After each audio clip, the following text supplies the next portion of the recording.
Estudou medicina, filosofia e atualmente está graduando em psicologia. Também é professora. Então, dentro deste conceito e do contexto de divulgação da doutrina espírita, nós temos hoje aqui que nos trará a mensagem a nossa querida mente. Como sempre, nós vamos abraçá-la e envolvê-la com a nossa atenção, mas acima disso, com o nosso respeito e o nosso carinho. E desde já, agradecendo a ela pela vinda.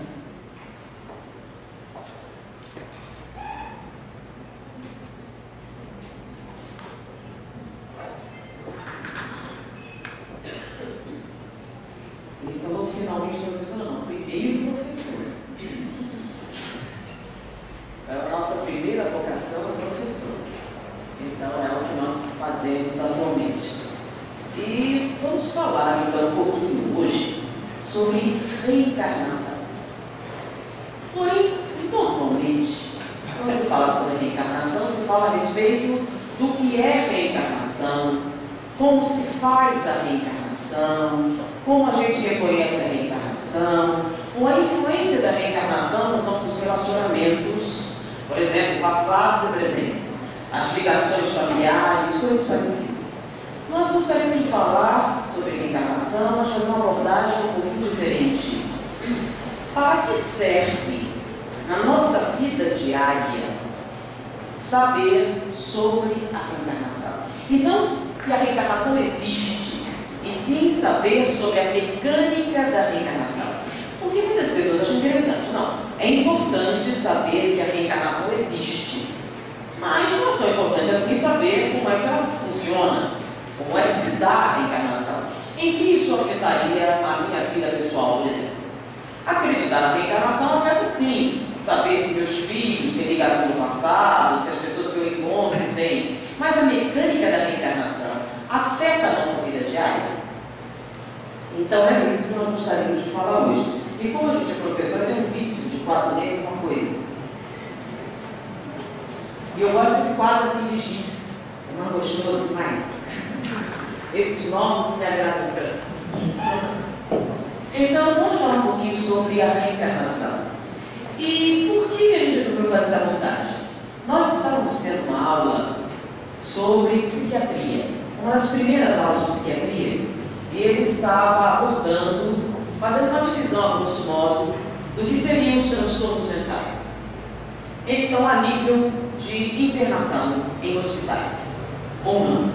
Então, ele diz assim, a grosso modo, para fins estatísticos, ou seja, não é para fim científico, nem para fim de estudo, mas para fins estatísticos, os médicos devem dizer, e aí tem uma gradação, para fazer, por exemplo, gráficos dos níveis de transtornos mentais da população, para que o governo tenha uma visão dos transtornos psiquiátricos com relação à população. Então ele descrevia mais ou menos assim: nós temos os transtornos mentais graves, que são aqueles passíveis de internação.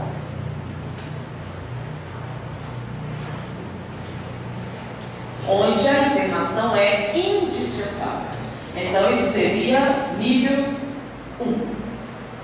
Então, quando a gente tivesse preencher o relatório, a gente colocaria ali, nível 1. E saberia que estamos falando do transtorno de grave, transtorno grave, que é passível de internação, ou seja, muitas internações. Nós teríamos um grau 2. São de grave a média gravidade.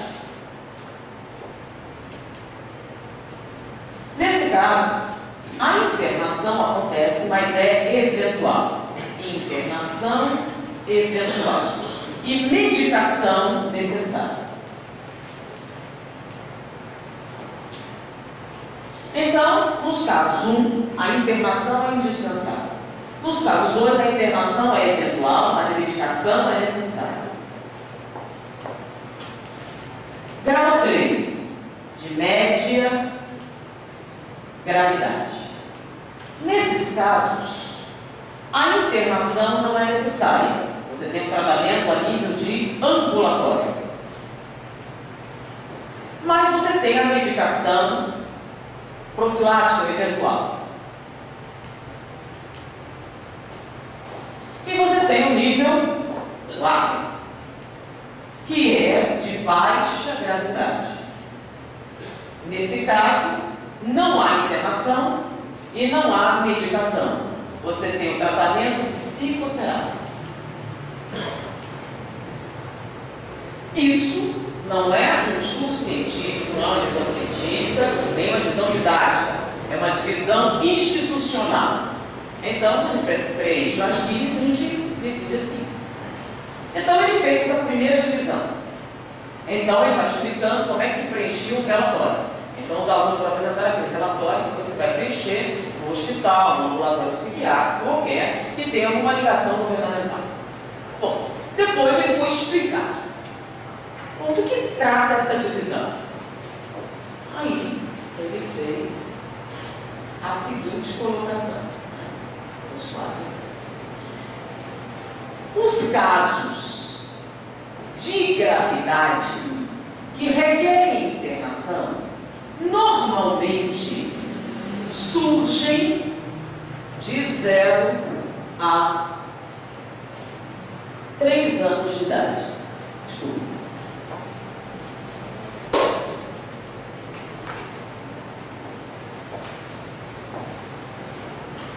De 0 a 3 anos de idade. Os casos de média gravidade são aqueles que surgem de 3 a 7 anos de idade. Os casos de média gravidade são aqueles que vão dos 7 aos 12 anos de idade. E os de baixa gravidade, de 12 em diante.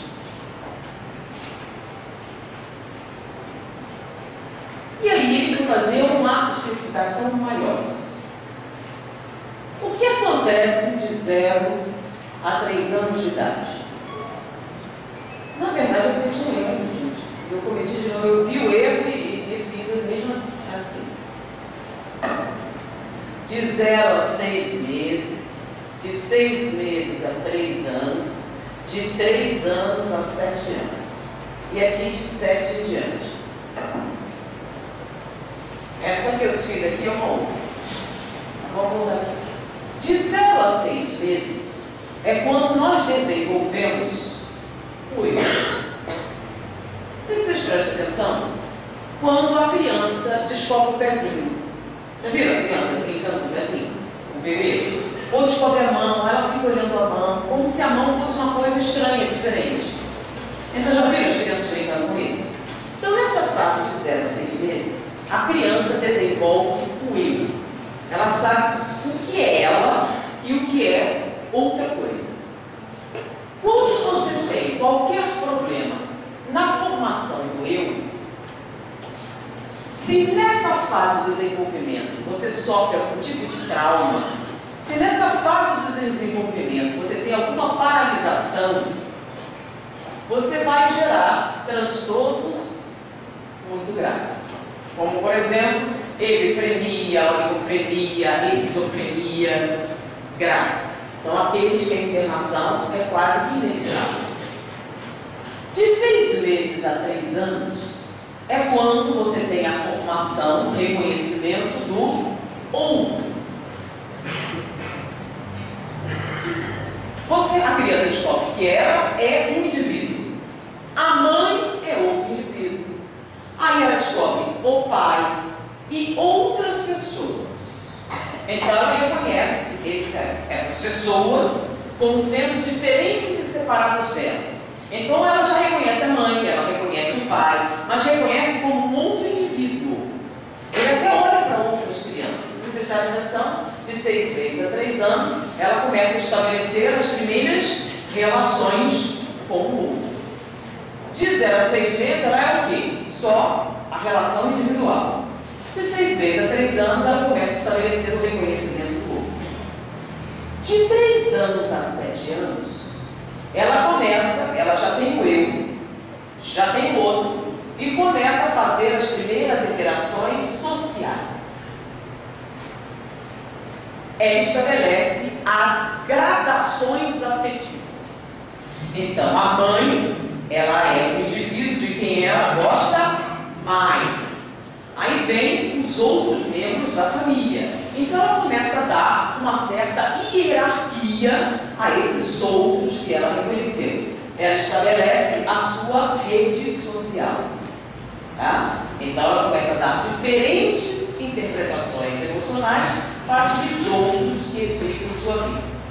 Quando você tem um problema na formação de 6 meses a 3 anos, no reconhecimento do outro, você dá origem aos transtornos de grave a média gravidade, que requerem uma internação eventual, mas necessitam de medicação para manter a sua integridade. São as esquizofrenias, diferente dessa aqui, esquizofrenias paranoicas, né? Esquizofrenias, você tem algumas psicoses, você tem alguns transtornos da personalidade graves, mas não tão graves como esses, e nesse caso ele é perigoso para si mesmo e perigoso para o outro. Nesse caso aqui, a internação é eventual, quando ele tem um surto, quando ele tem um episódio. Quando você tem um trauma, ou transtorno, ou qualquer dificuldade nessa fase da formação de 3 anos a 7 anos, você vai ter os transtornos de média gravidade, que não requerem internação e cuja medicação é eventual, como os transtornos bipolares, como algumas psicoses, algumas neuroses mais intensas, cuja medicação é necessária, porém ela não é constante, é uma medicação episódica, é uma medicação eventual, em estados depressivos mais graves, onde a medicação é necessária para você fazer uma remissão daqueles sintomas iniciais. Quando o problema surge de 7 anos em diante, nessa fase, nós já temos o eu, já temos o outro, já temos nossas redes sociais, nós estabelecemos os nossos processos afetivos. É quando nós trabalhamos a nossa personalidade. Quando nós temos algum problema nessa fase do desenvolvimento, nós temos chamados transtornos de baixa gravidade. São aqueles que não necessitam internação, não necessitam medicação, em que o tratamento usual é a psicoterapia. São as neuroses, algumas psicoses leves, em que a medicação, ela é possível ou não, e é apenas sintomática, no máximo um ansiolítico, mas não é usual você dar medicação para esse tipo. Isso aqui, gente, falo de novo, não é uma divisão didática, tá? É administrativa. E o professor estava então desenvolvendo a explicação de que por que eles usaram essa divisão. Então, uma divisão a grosso modo, tá? Existem divisões mais perfeitas que levam em consideração o desenvolvimento cerebral, que levam em consideração o desenvolvimento psicomotor, que levam em consideração o desenvolvimento mental, tá? Que são da psicologia. Essa aqui é uma divisão da psiquiatria e para efeitos administrativos. Porém, a grosso modo, essa divisão é pertinente. Tá? E o que isso tem a ver com reencarnação?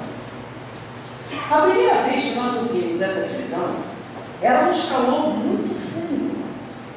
Porque se vocês notarem bem, esses números aqui nos lembram uma literatura popular, espírita, que são os livros de quem? Lembra? André Luiz? Quando ele fala do quê? Do processo reencarnatório.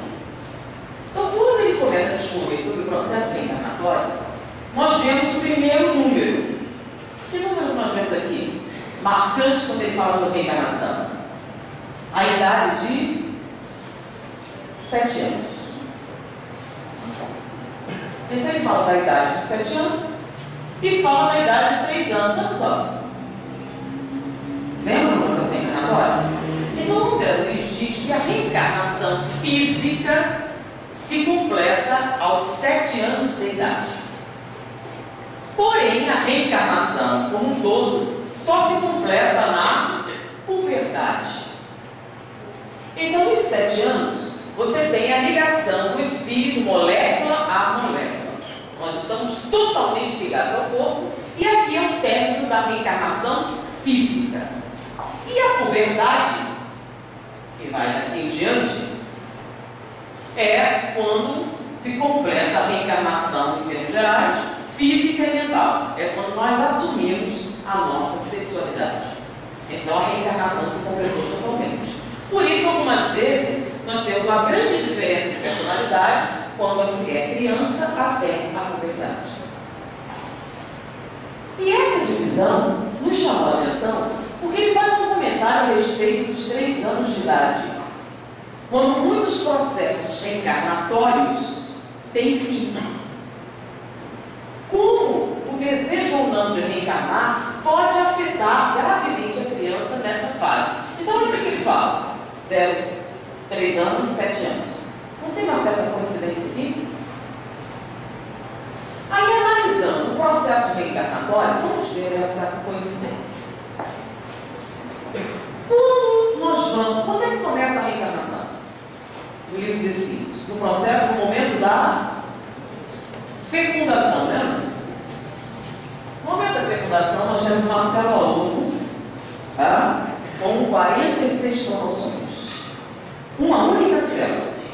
E é nesse momento que o espírito começa o processo reencarnatório. Eu disse começa porque a reencarnação não acontece na fecundação. A reencarnação começa na fecundação e só termina fisicamente aos 7 anos de idade. Então nós temos o perispírito. O perispírito é formado de quê? Das mesmas partes que tem aonde? No corpo físico. Então nós temos uma correspondência exata entre o perispírito e o corpo. Tanto que o que tem no perispírito tem no corpo. Se faltar no perispírito, o que acontece com o corpo? Também falta. Então, se o perispírito tiver uma lesão muito grave em determinado lugar, no corpo nós teremos o quê? O mesmo tipo de lesão. Então, para cada célula que existe no corpo físico, nós temos um correspondente aonde? No perispírito, correto? Aqui quantas células nós temos? Uma só. Então nós temos todas as células perispirituais e só temos uma célula física. Então esse espírito está ligado ao corpo por uma única célula. E as outras? E as outras todas as células? Estão onde? Estão no corpo espiritual. Correto? Então ele só está ligado ao corpo por uma célula. Então ele está muito mais aonde? Muito mais no mundo espiritual do que no mundo físico, correto? Aí a fecundação acontece. Na primeira semana, essa célula começa a se dividir. Ela está na trompa de Falópio e uma semana ela vem descendo até que ela se fixa no útero. Nesse período ela se divide em 2, daí 4, daí 8 e vai numa progressão geométrica até que quando ela chega lá no útero, ela tem uma forma assim. É o que eles chamam de mórula. Mas a mórula tem algumas centenas de células. Quantas células tem no perispírito? Trilhões e trilhões de células, exatamente como o nosso corpo físico. Então esse espírito está ligado a este corpo por quantas células? Umas poucas centenas. E o resto? Está no mundo espiritual. Eu estou falando bem devagar, se me acompanharem, para ver onde eu quero chegar. Tá? Então esse espírito está muito mais no mundo espiritual do que no mundo físico. Okay? Aí chega no útero, ele se fixa na parede uterina e durante mais uma semana ele vai ficar com esta formazinha. É uma pequena vírgula que tem alguns milímetros só. E tem algumas centenas de células ali. E o espírito está ligado aqui a esse corpo por algumas centenas de células. E as outras estão todas aonde? No mundo espiritual. Bom, quando um médium vidente, por exemplo, vê esse espírito, ele vê como essa amorazinha ou como uma pessoa? Estatisticamente falando, quando se vê um espírito reencarnando, a gente viu que aqui ele parece uma amorazinha. Aqui ele parece uma vírgula. Vocês enxergam uma vírgulazinha ou vocês enxergam uma pessoa? Normalmente. Alguém já ouviu falar nisso? Já leu alguma coisa a respeito? Eu fiz uma pesquisa. Eu perguntei para um monte de médicos. E eles sempre veem um espírito adulto. Por exemplo, o Divaldo Franco viu a reencarnação de todos os meus filhos. Viu a reencarnação de todos os meus irmãos. E ele sempre viu um adulto. Inclusive, ele assim: oi, Di, estou reencarnando. Normalmente ele faz assim, né? É um adulto que assim, ó, estou reencarnando. Todas as vezes que ele escreveu pra gente, ele vê assim. E vários médiums que ele ouviu dizem assim, a mesma coisa. O nome de espírito aparece para ele assim: estou reencarnando. E toda vez que ele sai como? Como um adulto. Essa reencarnação atrapalha muito? São poucas células. Ah, mas se for um espírito inferior, eles dormem, mas continuam adultos. Eles não parecem uma vírgulazinha nem um monte de células esquisitas. Bom, mas essa vírgulazinha começa a crescer. E ela nasce aos 9 meses de idade. Quando o recém-nascido nasce, tá? Acabou de nascer, tem 2 semanas de nascido, quanto tempo ele dorme? Nós temos 24 horas no dia, certo? Quanto tempo ele passa a dormir? Quem tem recém-nascido aqui? Tem nenhum recém-nascido aqui na área? Mas quem teve recentemente recém-nascido na área? Quanto tempo eles passam a dormir? Se não estiverem doentes, se não tiverem cólica, se estiver tudo direitinho, quanto tempo eles passam a dormir? O mais fácil, quanto tempo eles passam a acordar? Então, o recém-nascido, bem pequenininho, fica acordado quanto tempo? Cerca de 2 a 3 horas. À medida que ele vai crescendo, né, esse tempo vai ficando maior. Ele passa a mamar mais. Então, quando ele tem 1 mês, quanto tempo ele passa acordado? Cerca de 4 horas. Eu estou falando de bebê sem cólica, sem doença nenhuma. Bebezinho bonzinho, tá? Aos 6 meses, quanto tempo o bebê passa acordado? Lembra? Ele acorda, você dá banho, ele vai ter. Com 6 meses, alguns não é da papinha, mas o ideal é que ainda amamente, tá? Com 6 meses, quanto tempo ele dorme? Vocês entendem, gente?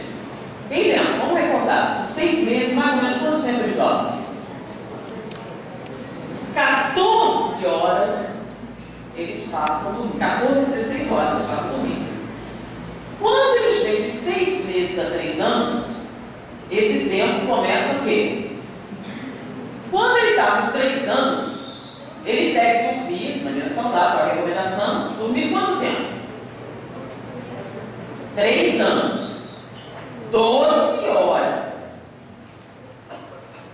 De 3 a 7 anos. Aí ele passa a dormir quanto tempo? Ainda deveria ser 12 horas. Mas o pessoal já aceita 10. De 10 a 12 horas. E de 7 em diante? De 10, ele começa com 10, 7, 8 anos, até 8 horas. E o que prolonga até a idade adulta. E alguns na idade adulta começam a diminuir mais, né? Concordam? Muito bem.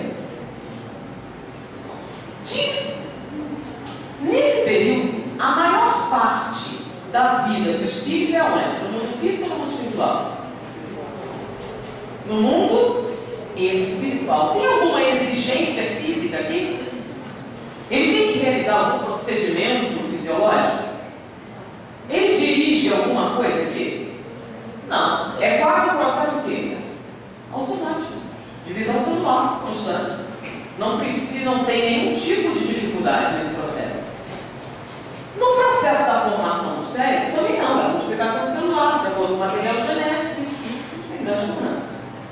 Nessa primeira parte, você passa das 24 horas do dia, a maior parte, 20 horas, dormindo. E o que o espírito faz quando está dormindo? O que ele faz agora, quando a gente é adulto? Quando a gente dorme, o que ele faz? Ele sai e vai para onde? Para o mundo espiritual, certo? Agora imagina que tem 24 horas no dia e ele passa 20 dormindo. Quando ele sai do corpo, ele sai como? Sai como um bebezinho de um mês ou sai como um adulto? Como é que sai? Com um mês. Ele sai como um bebê ou sai como um adulto? Ele sai como um adulto. Primeiro porque o cérebro não exige nada. Lembra? Quando é que a reencarnação se completa? Aliás, por que ela se completa aos 7 anos? Porque biologicamente, aos 7 anos, é quando você tem todas as células físicas necessárias. A partir dos 7 anos, você faz o quê? Crescer em massa. Mas aqui você tem todas as estruturas completas. Então aqui, o espírito está ligado ao corpo, molécula a molécula. Então, aqui ó, de 0 a 3 anos, quando o espírito sai do corpo, ele sai como um adulto. De 3 em diante, ele sai como criança. Então esse período de 3 a 7 anos é quando gradativamente o espírito perde a consciência passada e adquire a consciência presente. Porque de 3 a 7 anos ele começou o quê? A usar. Aqui ele está formando o corpo. Aqui ele está formando o cérebro. Aqui ele está começando aqui a usar o cérebro. A exigência é maior? Muito maior. Lembra? Quanto tempo ele está dormindo agora? Metade. Então metade ele passa no corpo e a outra metade no mundo espiritual. Só que aqui o espírito começa a perder a consciência. Porque o cérebro começa a se ligar ao perispírito mole, lembra? O cérebro entrou em atividade e começa a exigir a atividade do perispírito. Nesse momento, o espírito adulto começa a perder a noção de si mesmo e adquirir a forma da criança. Tanto que se a criança morre antes dessa época, ela vai para o mundo espiritual como adulto. Se foi dessa época em diante, ela vai como criança e se desenvolve no mundo espiritual. Isso é embrião, lembra? Que lá a colônia com crianças, tem crianças aqui, sim, a partir de quantos anos? A partir de 5, 6 anos, se você desencarnar, sabe que é criança e vai paulatinamente se desenvolvendo novamente no mundo espiritual. Mas se for antes disso, você volta como? Como adulto. Deu para entender isso? Agora, essa é uma informação de Ana Luiz. Será que tem procedência? Princípio de universalidade de Allan Kardec. Tem alguma outra informação de origem espiritual que corrobore isso? Sim. Nós temos algumas pesquisas realizadas em torno da reencarnação. E um fenômeno da reencarnação é o das memórias espontâneas. Já ouviram falar? Crianças que espontaneamente se lembram de encarnações passadas. Quem escreve sobre isso é o Dr. Banerjee, indiano, a doutora Ellen Van Bach, que é canadense, e Alan Stevenson, que é americana. Então eles descrevem chamadas memórias espontâneas. É muito comum nas crianças e normalmente desaparecem com que idade? É comum, elas começam a apresentar esse tipo de memória a partir dos 3 anos, né? Em torno de 2, 3 anos, elas começam espontaneamente a falar coisas da vida passada e eles falam para os pais não se preocuparem, porque em torno de, na verdade, um pouco antes, né? A partir dos 5 anos de idade, elas começam a desaparecer, que é justamente o momento, né? Que é entre 3 e 7 anos, né?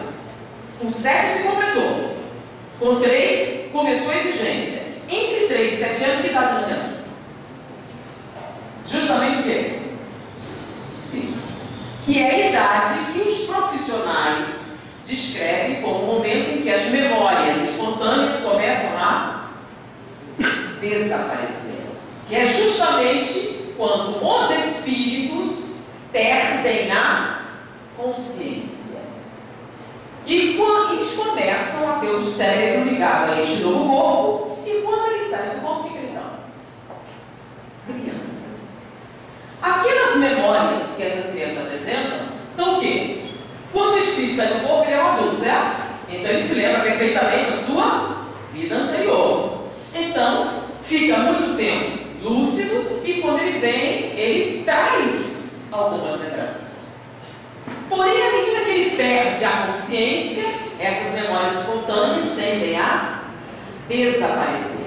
Então já temos uma segunda fonte de informação corroborando esse material de André Luiz. Ok? Pegaram? Muito bem. Então agora, vamos falar sobre esses transtornos aqui. Vamos ver que esses transtornos descritos batem certinho com essas informações de André Luiz e com essas informações da doutora Ellen Van Bach, do doutor Alan Stevenson, do doutor Alan Stevenson e do doutor Maurice Nesser. Quando é que nós temos o surgimento dos transtornos mais graves? De 0 a 6 meses. A explicação científica velha é o quê? É que nesse momento no cérebro estão se formando as estruturas que vão permitir o desenvolvimento do eu, as partes mais básicas da personalidade. E se você tiver um eu fragmentado, você dá um processo esquizoide, que seria origem a esquizofrenia muito grave. Ok? Mas de que trauma estamos falando? Ele não está falando de trauma físico, e senão seria uma doença neurológica. Ele está falando de trauma o quê? De natureza psicológica, um trauma mental. É disso que ele está falando. Bom, que tipo de trauma pode ter um bebê de 0 a 6 meses? Na verdade, eles falam do útero, né? Do útero a 6 meses de idade. Ele entende alguma coisa? Ele tem algum tipo de lucidez? Imagina que eles são ateus, certo? Ele escuta alguma coisa? Eu me lembro do professor dizendo que essa coisa de memória intrauterina era bobagem, que não existia. Aí ele foi dizer por quê? Sabe por quê? Porque os bebês não têm ouvido, não desenvolveu ainda. Então como é que ele vai escutar o que a mãe disse? Sim, é uma fala dele, lógica. É porque é o ouvido da criança que escuta?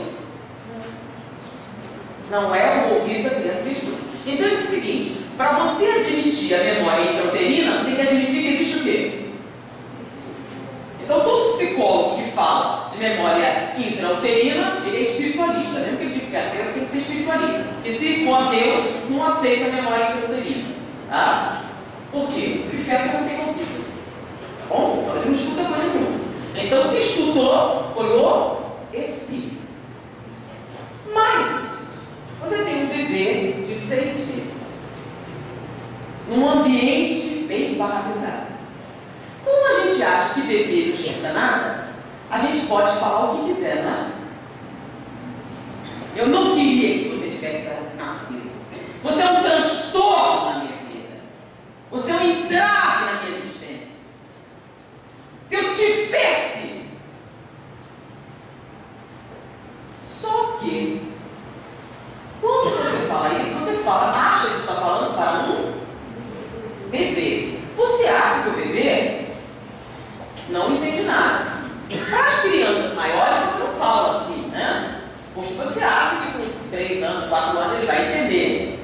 Quando é justamente o contrário. Se você disser para o bebê de 0 a 6 meses, eu te odeio, eu te detesto, você é um estorvo. Quem é que estuda? Um espírito adulto. Como é que o adulto reage quando alguém diz para ele: eu te odeio, eu te detesto, você é um estorvo? Como é que você, olha só, eu nem conheço você, mas ouvindo essas palavras, como é que vocês reagem? Mal? É uma reação de responder? Agora imagine se você está ouvindo isso da própria mãe, ou de alguém bem próximo. Qual é a sua reação? O problema é que esse espírito está realizando um trabalho muito complexo. Qual? Ele está construindo lembra? De 0 a 6 meses, ele está construindo o cérebro.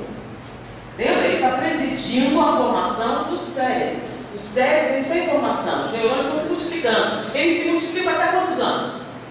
4, 5 anos. Olha só a coincidência, olha as datas, olha os números. Então, enquanto os neurônios se multiplicam? De 0 a 4 anos, 4, 5 anos, não é verdade? Que é justamente quando as memórias cerebrais aparecem, é quando o espírito perde a consciência. Olha a coincidência. Que coincidência nenhuma, não, olha só a uniformidade da informação. Então, quando você expõe o bebê de 0 a 6 meses a esse tipo de ambiência hostil, quem reage a ela não é um bebê, é um adulto. E os adultos costumam reagir muito mal aos ambientes hostis, não é verdade? Só que ele está no processo de formação do cérebro. E nesse momento, ficar muito zangado é positivo? Lembra? Que é um processo sutil de construção. Então, a sua vibração, o seu estado emocional, vai responder diretamente pela formação dessas células cerebrais. Então, no momento em que você fica com ódio, em que você fica frustrado, em que você fica magoado, em que você fica transtornado, você plasma os chamados transtornos estruturais, que são justamente a base da formação da personalidade, o que dá origem aos transtornos mais graves. Se você pega de 6 meses a 3 anos, o cérebro ainda está em formação, mas a parte mais básica já está formada. Então, se você expõe uma criança de 6 meses a 3 anos a esse tipo de ambiente hostil, quem que escuta? É um adulto, lembra? Quando é que ele começa a deixar de ser adulto? A partir dos 4, 5 anos. Então, até 3 anos ele é um adulto. Então, quando você expõe uma criança de 6 meses a 3 anos a esse ambiente hostil, quem reage a ele é um adulto. E os adultos costumam reagir muito mal. Porém, a parte principal do cérebro já foi formada, já está mais estável. Porém, essa segunda parte ainda é muito importante? Sim, é muito importante. Por isso, se você expõe o espírito a esse tipo de emoção, a esse tipo de sentimento, ele irá plasmar transtornos de grave a média gravidade. Ainda é ruim. Mas se em vez de você xingar seu bebê, você xingar seu menino maiorzinho, de 5 anos mais ou menos, o que ele entende quando ele diz, eu te odeio? Ele entende o quê? Mais ou menos, daqui a pouco ele esquece a brincar e esqueceu que você falou isso. Não acontece muito com criança. Você fala, não, mas ela esquece, ela não compreende muito bem. Porque quando você fala faz isso com sua criança de 3 a 7 anos, quem é que escuta? É uma criança, com a limitada compreensão de uma criança e com a limitada reação de uma criança. É estressante? É estressante. Mas a reação emocional é a mesma? Não. Aqui ele está perdendo a consciência. E se eventualmente ele tem um momento de inconsciência, ele vai plasmar transtorno de média gravidade. Ele não é totalmente, ele está no processo de perda de consciência. Então, às vezes que ele tiver consciente, ele vai plasmar um transtorno de média que requer um tratamento ambulatorial, eventualmente medicamentoso. Bom, de 7 anos em diante, nós temos uma criança. É claro, com a compreensão de uma criança. E daqui em diante ela está formando a personalidade. Então, se você expõe a criança a partir dos 7 anos a um ambiente hostil, o cérebro dele está o quê? Totalmente formado. As suas estruturas utilizáveis e básicas estão o quê? Perfeitamente formadas.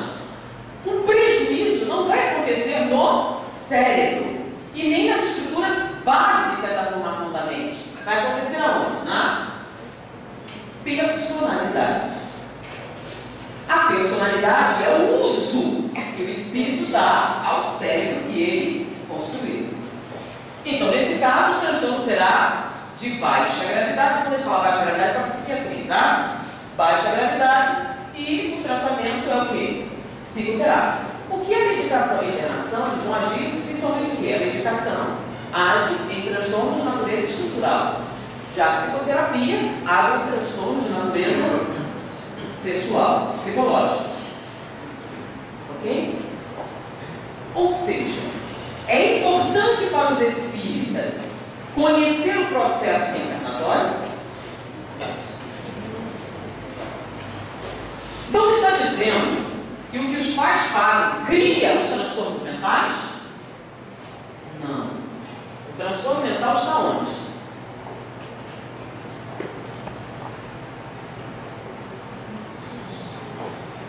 Nós temos um espírito que traz de si uma culpa, e essa culpa está no espírito. Então, potencialmente, ele pode desenvolver um transtorno mental de muita gravidade. Aí ele reencarna numa família espírita que assistiu essa palestra aqui. E sabe que essas fases são fundamentais para o desenvolvimento incorporado, para o processo reencarnatório. Aí ele cerca o ambiente desse bebê com a mais profunda harmonia, calma, tranquilidade.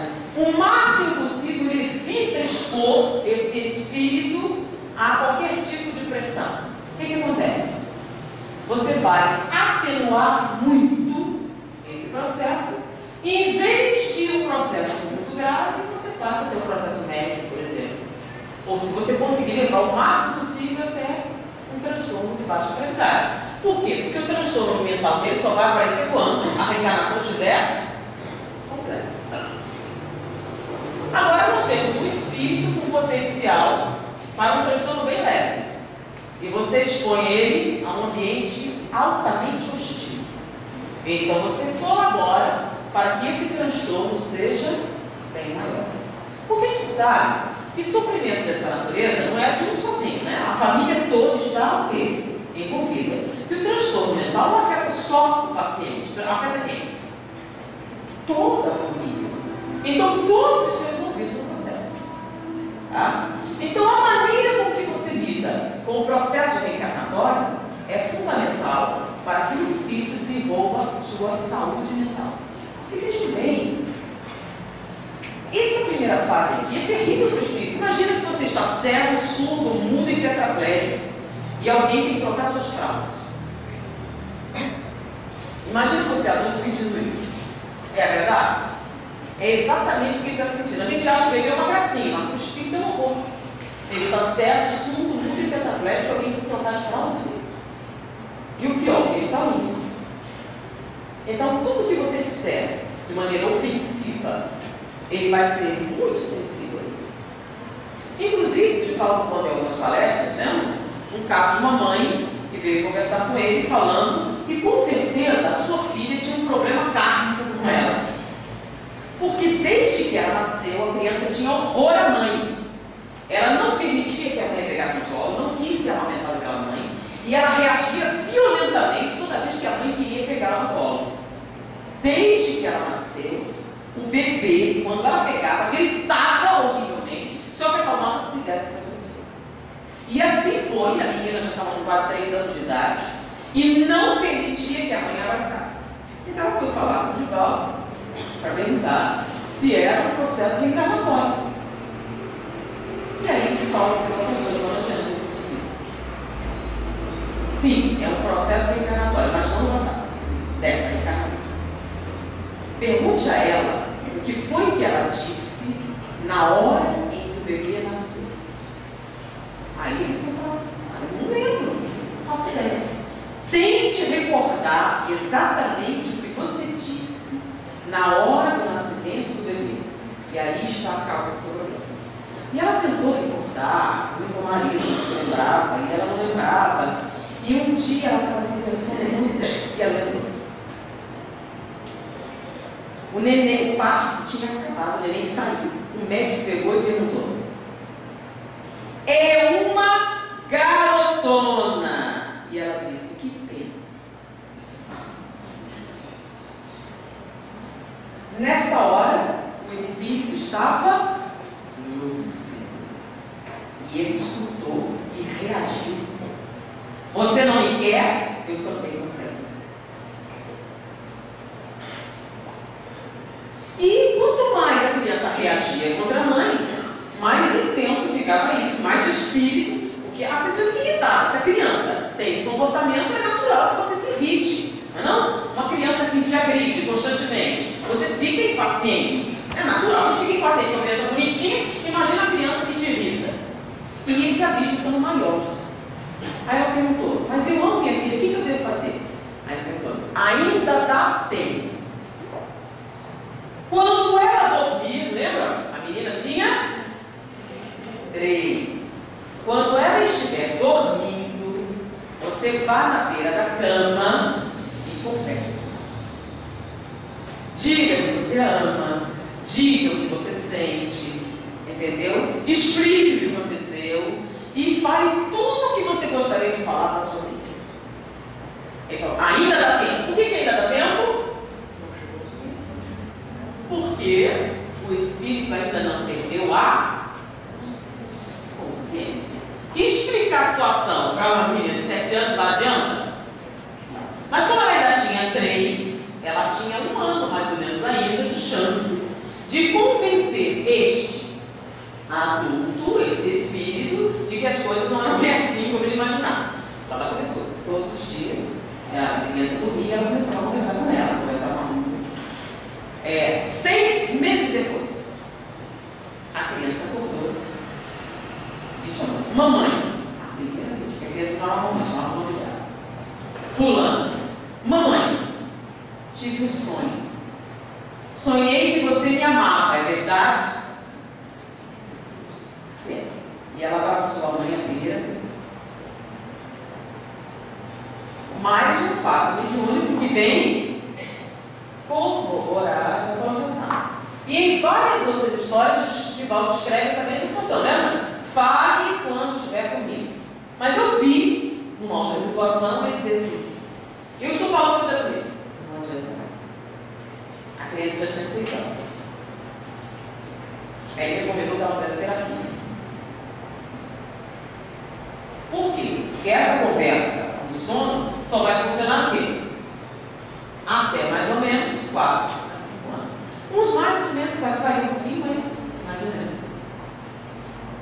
Ou seja, reconhecer as fases da reencarnação são importantes para o espírito.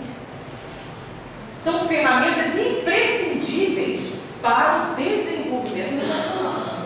Então nós temos a pedagogia espírita. Então quando você fala, conversa com seu bebê, explica. Quem já ouviu falar isso? Então o bebê chora muito, o bebê. Conversa com o bebê. Tem vários comentários. Conversa com o bebê. Fala mesmo com um adulto, explica. E é incrível o número de mães, eu não digo que a gente começou a fazer isso aqui, entra em contato conosco, falando o quanto funciona conversar com o bebê. Ah, não, o bebê não entende coisa nenhuma, né? Não percebe.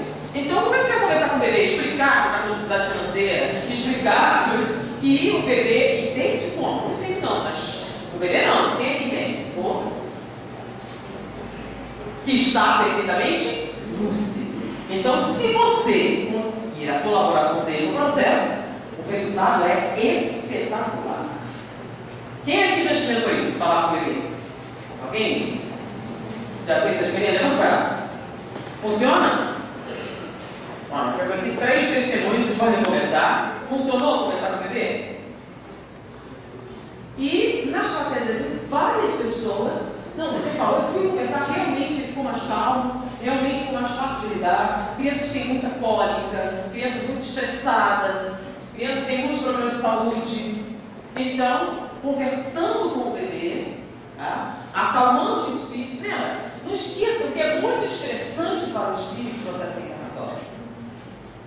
A gente acha que a morte é terrível, mas não, a reencarnação é muito mais terrível. Tá? Imagine você lúcido, indefeso ali, na mão de alguém que não te quer. Pensa bem, indefeso, preso no corpo, nas mãos de uma pessoa que não te quer, e você está dentro. E você está sentindo essa hostilidade.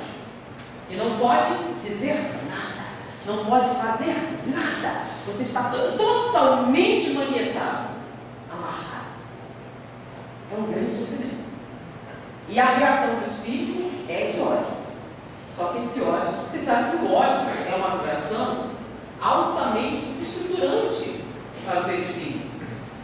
E fatalmente para o corpo num momento muito delicado. Tá? Essas fases do desenvolvimento cerebral.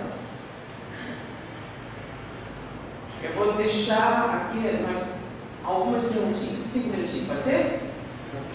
Alguém tem alguma pergunta? Olha, a partir dos 5 anos, 6, 7 anos, admitindo a possibilidade da ocorrência de um transtorno grave, o que os pais, o que nós podemos fazer para tentar minimizar os efeitos daquela ação desagradável, daquela ação forte, além da psicoterapia que você acabou de falar? Olha só, se você tem um transtorno grave desse, que eu estou falando, há muito pouca coisa que eu posso fazer. Nesse caso muito grave, essa internação vai acontecer e acontecer muitas vezes. Se você tem esquizofrenia e você fez um diagnóstico precoce, e você pode fazer um diagnóstico precoce, vai ter que usar a medicação, do jeito. A medicação vai fazer parte dessa existência. Porque quando deixa de tomar a medicação, tem crise. Tá? Então, para controlar as crises, você precisa da medicação. E vai tomar medicação o resto da vida. Tá? A gente está tendo medicações melhores, agora é muito caro. Realmente, esse tipo de problema é um transtorno muito grande para a família. Mas se você tem transtorno de profundidade, essa primeira, segunda aqui, infelizmente a medicação vai fazer parte da vida. Eventualmente a internação vai fazer parte da vida. Quem tem esse tipo de transtorno na casa, em casa, na família, sabe disso. Tá? Agora, normalmente associado a isso tem processos obsessivos. Normalmente sim. Então, o tratamento de saneamento do ambiente da casa é muito importante. Então, ambientes em que você tem o evangelho, em que você faz um saneamento, passe periódico, tratamento espiritual sempre, que é vitalício o tratamento espiritual. Esse aí não vai sair. Ele vai entrar e não tem, por exemplo, ele vai fazer sempre, o resto da vida. Então, ele fazendo tratamento espiritual, o que acontece? Você evita que a obsessão agrave o problema que já está lá. Então, por exemplo, a gente estava conversando aqui, estava escrevendo um hospital psiquiátrico, que tinha umas salas que ele cedia para centros espíritas fazerem reuniões de obsessão. E eles fizeram um gráfico do uso de tranquilizantes. À medida que o número de reuniões mediúnicas se multiplicaram na instituição, caiu o número de injeções tranquilizantes que eles tinham que dar aos doentes. Então, eles se para vários centros espíritas para terem reuniões mediúnicas todos os dias, com o objetivo de atender os doentes psiquiátricos. À medida que o processo foi feito, diminuiu muito as crises violentas que era o que eles eram Jesus. Então, ou seja, a obsessão é um fator agravante. Então, você trabalhar os processos obsessivos, evitar que isso aconteça, no máximo possível, para evitar, mas se você saneia o ambiente, se você torna o ambiente desagradável para essas entidades, você facilita, você tranquiliza muito isso. Nesse caso, a terapia de falar com o espírito, depois dessa idade, não vai fazer diferença. Você vai fazer psicoterapia mesmo, vai tratar. Tá? O que você tem que fazer é a profilaxia. Você não sabe se esse espírito tem ou não tem potencial. Então, você tem que saber, sabendo do processo reencarnatório, sabendo o que pode acontecer, você tem que se preparar isso. Então, quem quer ter filhos e não quer ter trabalho, que não tenha filhos. Porque ter filhos dá trabalho. Então, se você não está disposta a ter todo esse trabalho, existem várias técnicas, tá, que impedem você de ter filhos. Então, hoje em dia, você pode ter essa opção, porque ter filhos dá trabalho. Então, se você fizer a opção de ter filhos, você tem que estar consciente desse processo, tem que estar consciente das dificuldades e tem que trabalhar muito. O ideal é que você se prepare psicologicamente para evitar que isso aconteça. Então, você, mãe, você, pai, você, família, pode colaborar para evitar esses casos mais graves? Pode. Pode sim. Você, pai, você, mãe, você, família, pode agravar também? Tá? Porque o espírito não adverte sozinho. Normalmente, a família tem os compassos, né? Isso aí é um processo, tá? Mais uma pergunta? Bem alta. Essa exposição que vou fazer, no caso, por exemplo, a adoção de criança recém-nascida, com certeza, uma proporção maior, deverá haver um transtorno grave. Com a nova família adotante, trabalhando essa criança, isso pode amenizar? Olha só, você falou, se a criança é adotada vai ter um transtorno grave. Não, isso depende de quem? Do espírito. Olha só, dependendo do espírito que está reencarnando, e você diz, eu te odeio, tem alguns espíritos que dizem, faça isso, meu irmão, né? Ele vai ter esse tipo de resposta? Sim ou não? Não. Então nós estamos falando de um tipo específico de espírito que já traz em si o quê? O potencial. Porque a doença mental não é você que faz, é a pessoa que aceita ou não. Então, é claro que o pai e a mãe colaboraram, mas quem é que fez o problema? Quem foi que fez? Foi o espírito. Compreende? Nós temos um amigo que é considerado o quinto maior homeopata, né? E ele fez um perfil psicológico de algumas doenças. E uma delas foi o câncer. Sabe o que ele disse? Quem não tem ódio nem mágoa, não tem câncer.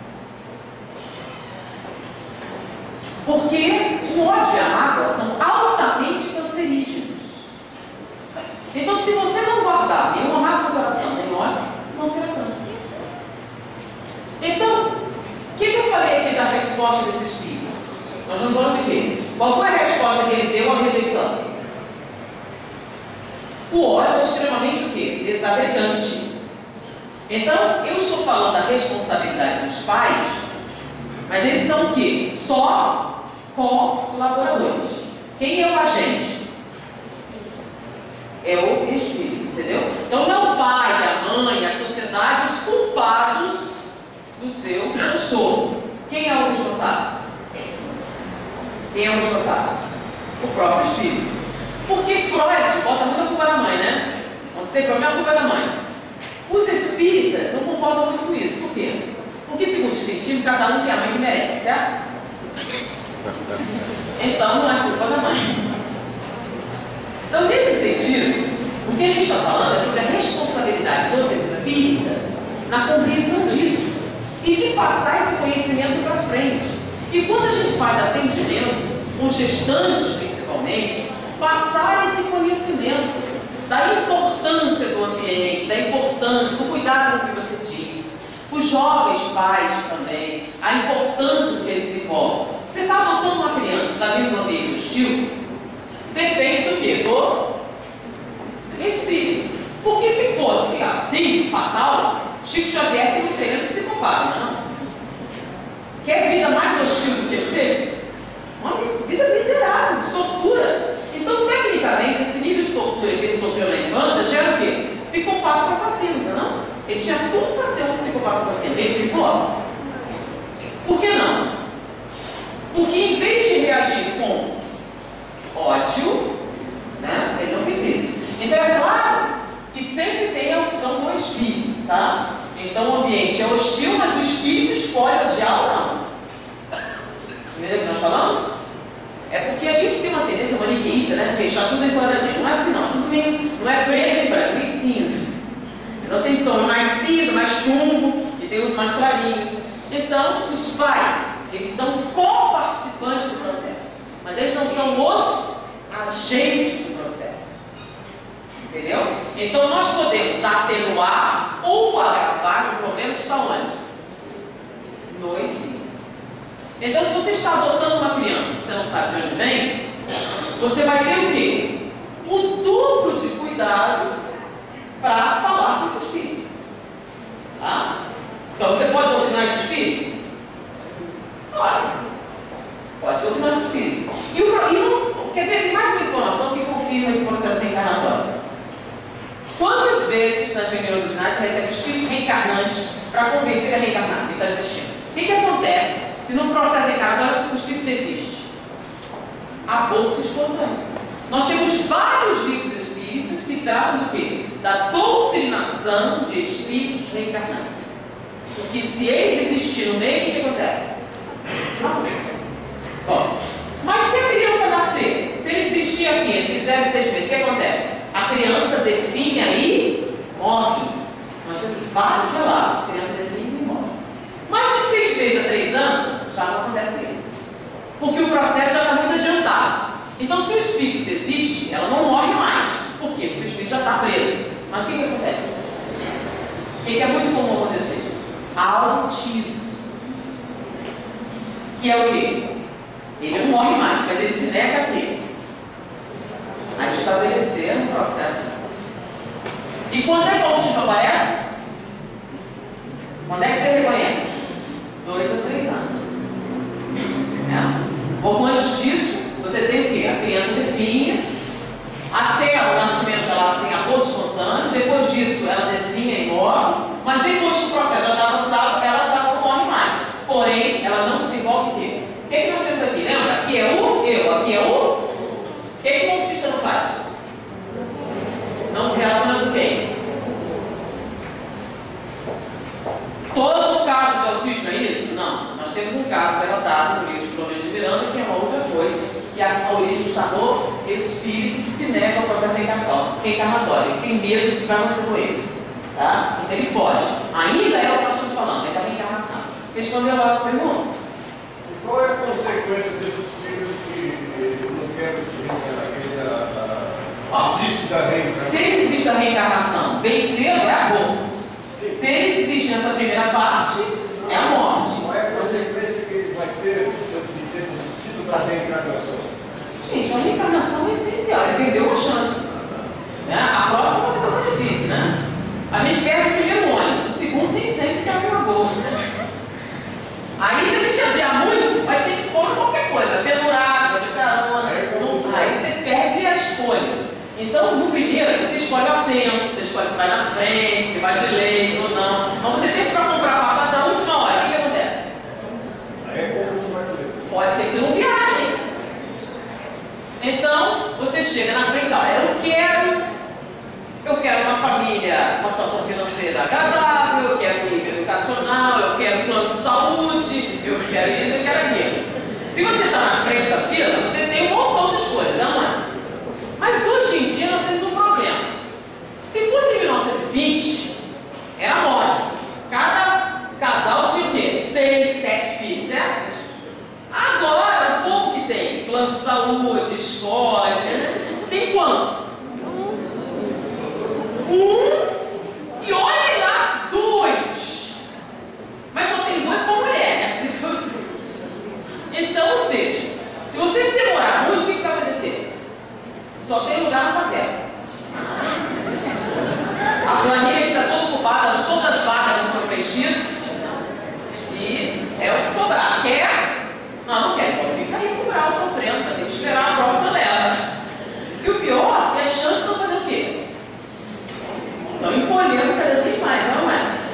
E os espíritos não querem colaborar, só querem um filho.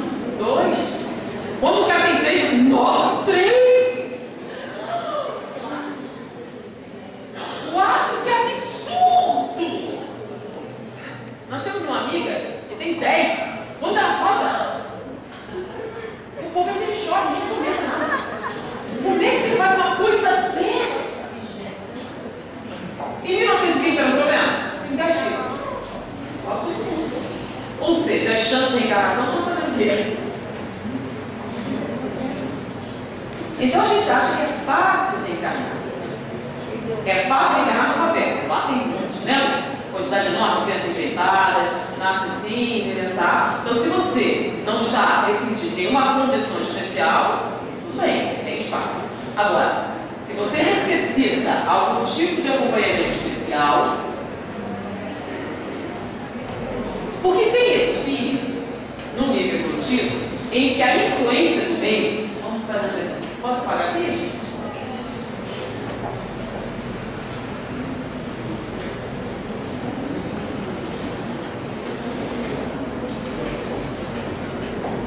Não, mas chega aqui um retângulo, tá? Com essa diagonal aqui. Esse aqui é o início do processo evolutivo, tá? Você está na escala mais baixa do desenvolvimento evolutivo. Aqui você tem 1% de influência espiritual e 99% de influência o quê? Física. Nesse nível espiritual, a influência do meio é o quê? Definitiva no seu processo encarnatório. Correto? Aqui na metade, olha, você está aqui. Nessa fase nós temos 50% de influência espiritual e 50% de influência física. O meio interfere nesse processo encarnatório? Sim. Então, se você nascer na favela, você é uma pessoa. Se você nascer numa classe média com educação, você é a mesma pessoa? Não. Ou seja, o meio interfere na sua personalidade? Agora você está aqui no alto, ó. Você tem 99% de influência espiritual e 1% de influência física. Sempre tem influência física? Sempre. Lembra? Renúncia, auxílio, já falava da influência cá. Então, você tem 99% de influência espiritual na reencarnação e 1% de influência. Então, o que acontece? Chico Xavier, seria Chico Xavier no meio que ele nasceu? Madrasta que torturava, passou fome, aquele sofrimento atroz, e ele foi Chico Xavier, certo? Se ele nascesse rico, ele também seria Chico Xavier? Sim ou não? Sim. Por quê? Quanto maior a influência espiritual, menor a influência do meio. Para determinados espíritos, é indiferente se ele vai nascer na favela, se ele vai fazer um cara rico, ele será sempre o quê? Então nós temos, Jesus era filho de um carpinteiro, e foi Jesus, certo? Certo ou errado? Jesus era rico ou era pobre? Teve que trabalhar, teve dificuldade financeira, teve? Faltou comida eventualmente. Sim ou não? Sim. Buda nasceu aonde? Ele era um príncipe, nasceu num palácio. Passou fome? Ele nem sabia o que era feiura. Não sabia o que era feiura, não sabia o que era fome. Nunca tinha visto. Ele só foi ver a cara da fome a primeira vez quando ele fez 18 anos. E ele foi perguntar o que era aquilo. Ele não tinha visto nem gente velha. E ele foi quem? Buda. Ou seja, as diferenças do meio interferem da mesma maneira que aqui? Não. Entenderam a diferença? Tá? Então, essas posições do meio, isso aqui que a gente está escrevendo, é um fato. Aonde? Até o quê? Até um certo ponto da escala evolutiva. Depois disso, por exemplo, aqui, isso aqui que a gente escreveu, funciona aqui, nesse nível?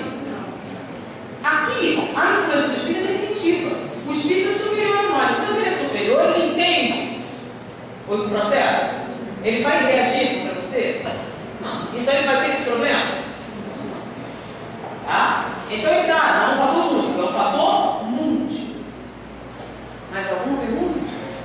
Por que normalmente os problemas graves psiquiátricos ocorrem na fase adulta?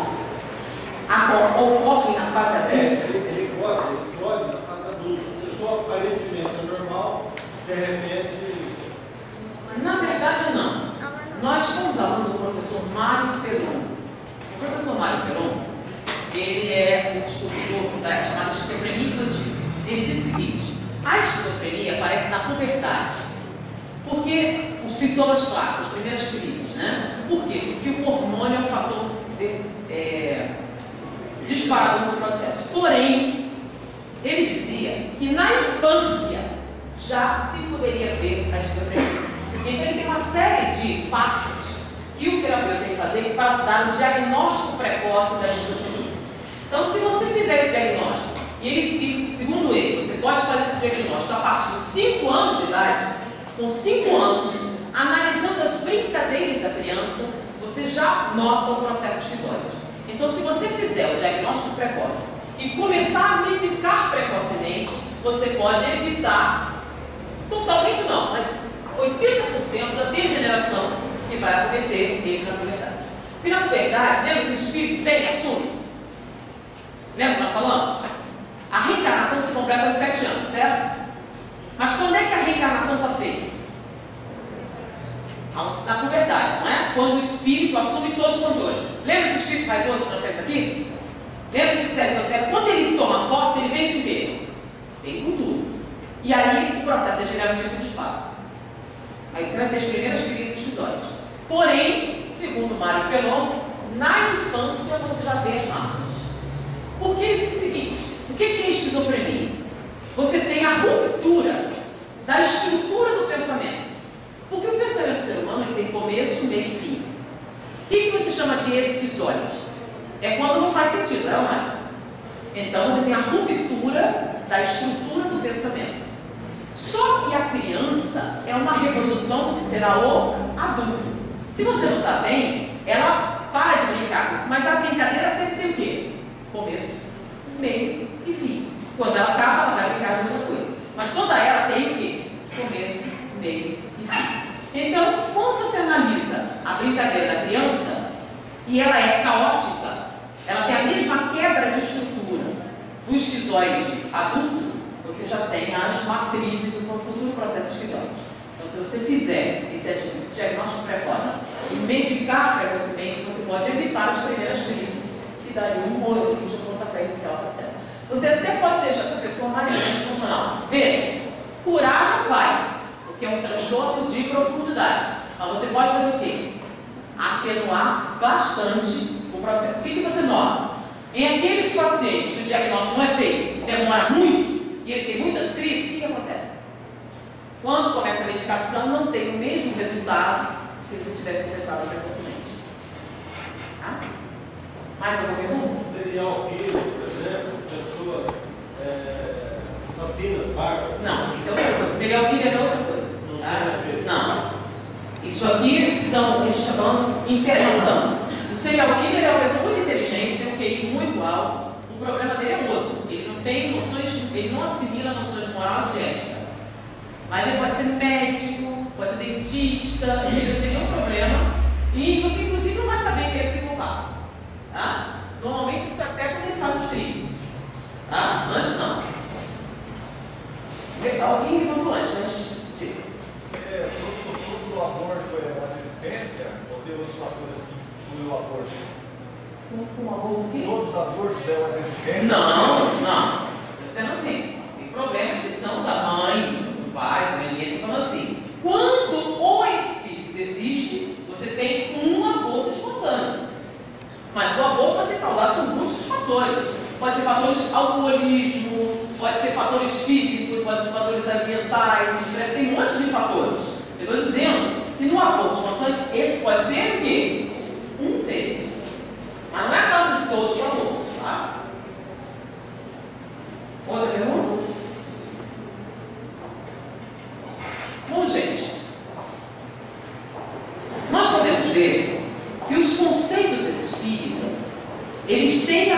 aplicabilidade prática. Então, a comunicabilidade dos espíritos tem aplicabilidade prática no nosso dia a dia. Reconhecer isso tem aplicabilidade prática. Reconhecer a existência da vida após a morte e a influência dos espíritos tem aplicabilidade na prática na nossa vida. Saber a obsessão, o papel que a obsessão tem na nossa vida. E a aplicabilidade prática, o reconhecimento do processo reencarnatório, é visível aqui para nós. Então é importante estudar. É importante saber a fé da nossa vida. A tese espírita tem uma peculiaridade. Não tem ritual, não tem batismo, não tem nenhum tipo de exigência externa. Inclusive, ninguém pode expulsar você do centro espírita. Não pode dizer que você não é espírita ou excomungar o espiritismo. Por quê? Porque o espiritismo é um processo o quê? Interno. Então não tem nenhuma exigência externa, mas tem uma única exigência interna. É o quê? Aprender. Estudar. Porque o espiritismo é uma filosofia. Filosofia significa amor ao saber. Saber significa conhecimento. E conhecimento, segundo Platão, é uma crença verdadeira e justificada. Se você não é capaz de justificar, vocês acreditam na reencarnação? Por quê? Se você não sabe dizer por quê, não é conhecimento. Se não é conhecimento, não é amor ao saber. Se não é amor ao saber, não é filosofia. Se não é filosofia, não é espiritismo. Então, ser espírita não é frequentar o centro. Ser espírita não é tomar passe. Ser espírita não é nem distribuir sopa. O que é ser espírita? É buscar o conhecimento. Por quê? Porque o espiritismo não é só uma filosofia. É uma filosofia com consequências ético-morais. Ou seja, consequências comportamentais. Então a gente tem que buscar o conhecimento para quê? Para poder, finalmente, mudar o nosso comportamento, mudar a nossa vida e tornar a nossa sociedade mais justa, mais equânime, mais eficiente, mais cristã, mais fraterna. E finalmente, talvez, atender a Deus, nosso Pai que está no céu, e que espera pacientemente que nos dias de